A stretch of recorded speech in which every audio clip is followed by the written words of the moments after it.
The third song was actually the second song for a while. It was called I'll Never Be Like You. This is the most aggressive song on the album.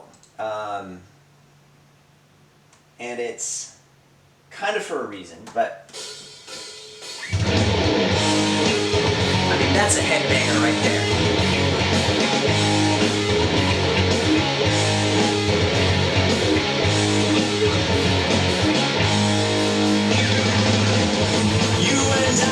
So, fun fact, there's 5. Most music stuff, it's you do it in 4s, but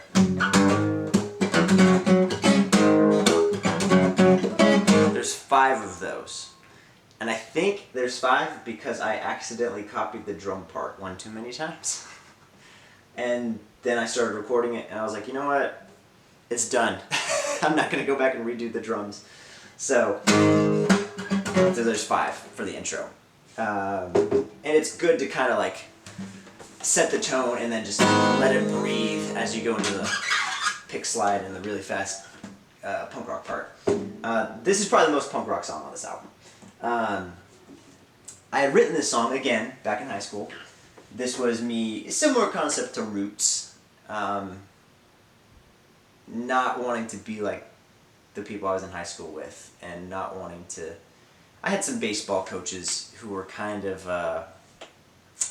abrasive, old school kind of authoritarian discipline people. Like I learn best when I'm learning and growing. Servant leadership is what I respond to best. And people who are willing to come alongside me and help me grow, as opposed to telling me to grow. So it was really hard for me to figure out that kind of stuff in high school, with trying to deal with these baseball coaches who are like, you know, that just can't happen. That just can't happen. I'm like, it happened. What do you want me to do? Like, I'm sorry. Yes, I missed the ground ball in left field and a run scored. I'm sorry. What do you want me to do? That just can't happen. Like, I can't wrap my head around that kind of mentality. So that was kind of the initial concept for writing I'll Never Be Like You. It changed a little bit in recent years, and I'm going to be careful about how I talk about this, but I had another authority figure in my life recently, who I kind of pivoted to be. It was more like that's a good prototype for the things in my life that I never want to be like. It's not anything about this person as who he is as a person. It's more like I thought that's a really good reference of all of the things I had to, you know, all of the attributes I didn't like, both of those baseball coaches and of those kids in high school, kind of all fit into this one person. So I kind of was able to write it about him, but it's not me being spiteful towards him. That's the big thing I had to be careful with this song, because it's so aggressive and it's so, you know, I'll never be like you kind of a thing. I had to leave room for, I hope you can change. I hope you want to change. I really wish you could change. And that was it was part of my job, actually. It was a boss I had. And there was so much potential. That was the saddest part about that job, is there was so much potential, but it was just being so much mismanaged. I really wanted to just be able to work with him. You know, I really wanted that, but it's just not who he was. He was just not trying to work with me. So this song's kind of about him, and he shall remain nameless, but people close to me know who I'm talking about. Anyway, so let's go talk about the words a little bit. Let's talk a little bit about the song, and then we'll get to the words. How much time do I have? I have 7 minutes to talk about the song. So, cool. So, like I said, there's 5. Then we come into this super fast punk rock part. That's punk rock at its finest right here. Like, doesn't get much more punk rock than that. And then, I don't know why, but how I'd always kind of sung the melody, it starts on 2. Like, 1, 2, 3, 4, 1, 2, 3, 4, 1, 2, 3, 4. I guess it starts on 3. Yeah, it starts on 3. So I don't really know how that happened, but it's kind of weird little anomaly. That's kind of cool. And so if you're ever trying to copy this song, I guess, there you go. Start the melody on 3. And then... Pre-chorus is pretty solid. Chorus... I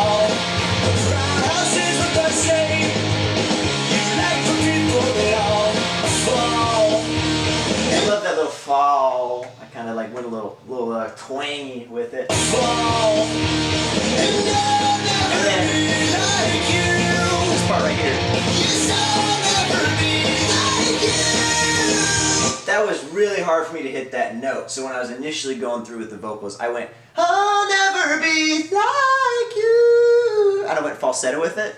And then when Aaron came down to track his vocals for Peace and Solitude, he listened to it and he was like, dude, you can hit that. Crank it. This is the most aggressive song. Like, go for it. So that's why it's kind of punchy. But again, punchy, but then the next line. Because I've been changed. I'll never be like you, because I've been changed by the one who saves. So I guess we'll have to go our separate ways. No hard feelings, no bitterness.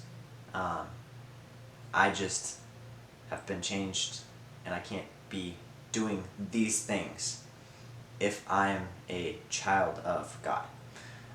So that's kind of my statement here. Let's go through the words. It's pretty. That's the whole song pretty much. She's just doing intro, verse, pre-chorus, chorus, twice, and then we have a little headbanger part at the end. But you know, that's the song. I'll never be like you. The line is, you and I are different people, and that's the way it will always be. It's not to say that I can't relate to this person. It's not to say I can't, people can't change.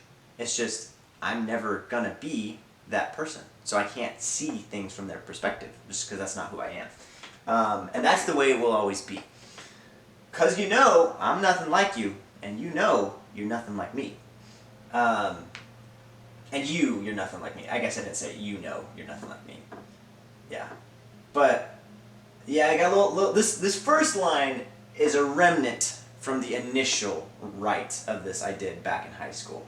You waste your life behind a desk for 8 hours a day. You live in a neighborhood where all the houses look the same. All my friends lived in these tract home neighborhoods, and it was just like the suburbs. And it's like, suburbs are, I have a lot of songs about the suburbs lined up somewhere, I guess. But 8 hours a day, it's funny. I say I'll never be like you, but then I was the guy who I sat behind a desk for 8 hours a day at this job. But I don't think that's my calling in life, is to sit behind a desk for 8 hours a day. So, and then it goes into the new lyrics that I had rewritten recently about this guy in my life. You like for people to think you have it all. It's all about perception. But pride always goes before a fall. So, and when I left that job, I said, if you guys don't, I was doing the best I could to be humble and come from a place of humility. But I told them, like, if things don't change here, you're not going to have a company very soon. Just because of the pride that was going on there. But anyway, and I'll never be like you. Yes, I'll never be like you, because I've been changed by the one who saves. So I guess we'll have to go our separate ways. Kind of reference to Journey, Separate Ways, and it was a good line to rhyme with the one who saves. Next part, verse 2 of I'll Never Be Like You is, authority has made your eyes blind to the ones you claim to lead.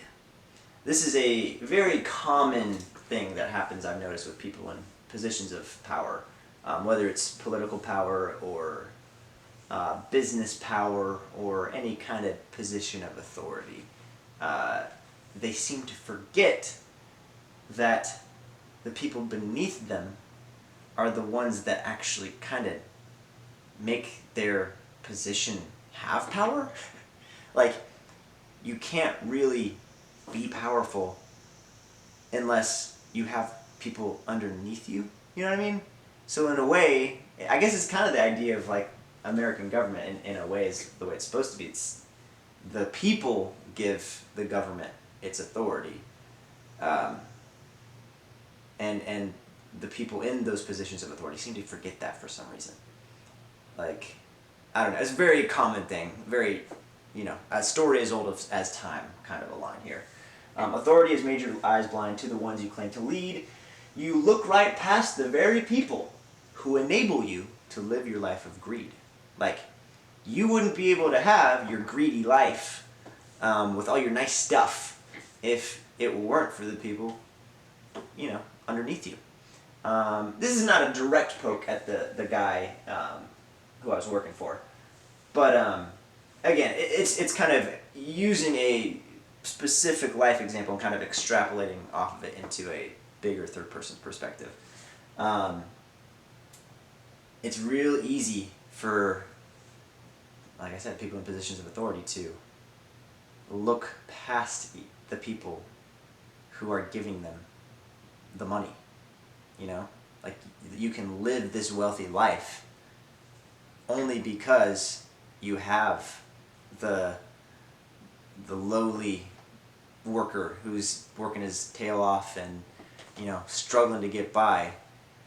You are able to live your life because of what he's doing. So be nice to him.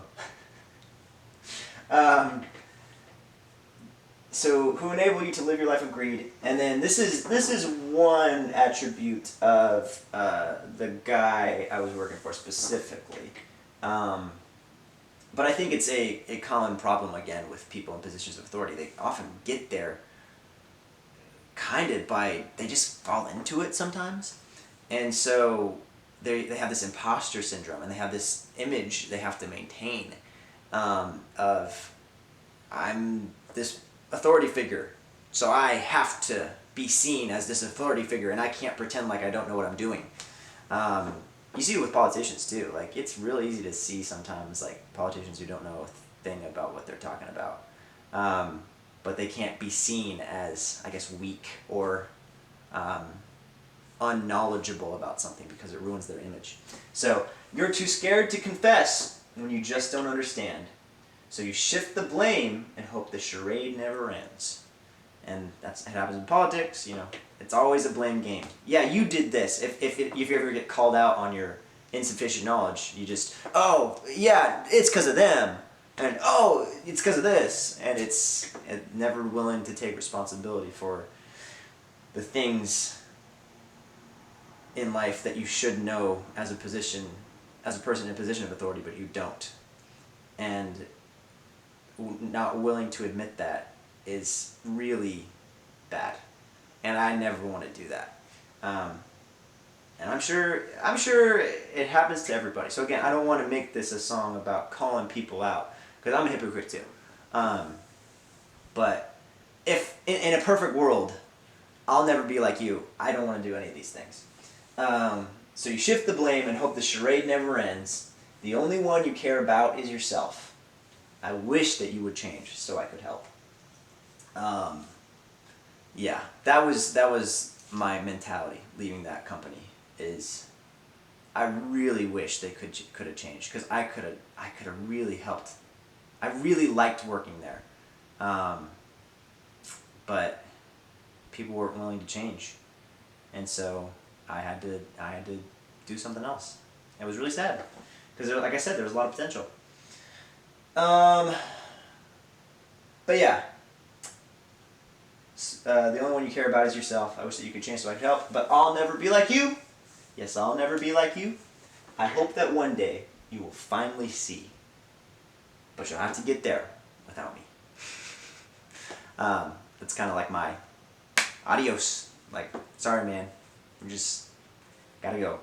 And so everybody go. I kind of was like, let's get a big like, you know, I guess hardcore shout out line before we go into the breakdown. And but anyway, I guess everybody go is kind of like thinking about it after I said it. You know, I was just in the vocal booth and I was like, let's really build up the energy before this headbanger part. And so everybody go just kind of came out. But then thinking about it in the context of the song, it's like, oh, it could maybe be like, this is my kind of commission to everybody else who's listening to this song to not be like these things, to not do these things, and to not be like the people who do these things. And again, it's not me trying to call out specific people. I hope that's coming across. It's just me referencing attributes of people in my life that I've run into that I just don't want to do those things in my life because I don't think they're the right things to do. No bitterness.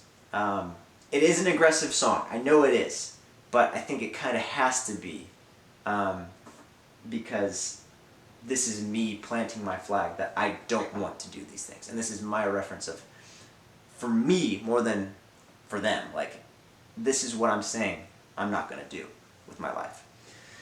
So, that's I'll Never Be Like You.